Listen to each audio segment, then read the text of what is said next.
When did the royal family know that Queen Elizabeth II was likely not going to live much longer? Turns out that it was even less time than you might think. It may have been a well-known fact that the Queen's health was in decline for quite some time, but her sudden death on September 8, 2022, still came as a shock to many royal fans, and even caught her closest relatives off guard. Queen Elizabeth was a life well lived, a promise with destiny kept.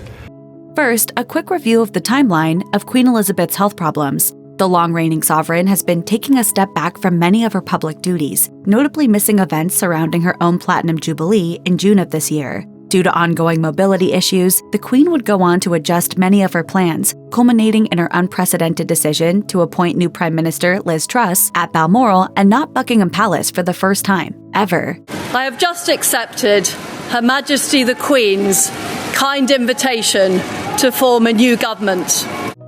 Days later, the world learned that the 96-year-old, whose health struggles may have been escalated by the tragic loss of her husband Prince Philip just a year and a half earlier and a subsequent battle with COVID, had died in Scotland. The heartbreaking news that the Queen had passed was first announced in a tweet around 1:30 p.m. Eastern Time, although speculation had begun hours earlier that her health was of grave concern, with Liz Truss hinting as much on Twitter prior to the official confirmation of the monarch's passing. Today host Jenna Bush Hager believes the king and queen consort were surprised by how sick the queen suddenly became, considering Bush Hager had enjoyed what she called a joyful dinner with the then Prince of Wales the night before the monarchy would change forever. Bush Hager had been in the UK to interview Camilla, but that sit-down never happened. The TV personality explained on Today that the day after her dinner with Charles, she was supposed to meet with Camilla around 1:30 p.m. At 12:30, we heard sort of running up and down the halls. Bush Hager's crew was asked to be quiet as the now king was taking an important phone call, which is now understood to be an urgent discussion about the Queen's health. All of a sudden, we heard a helicopter, which they don't take lightly.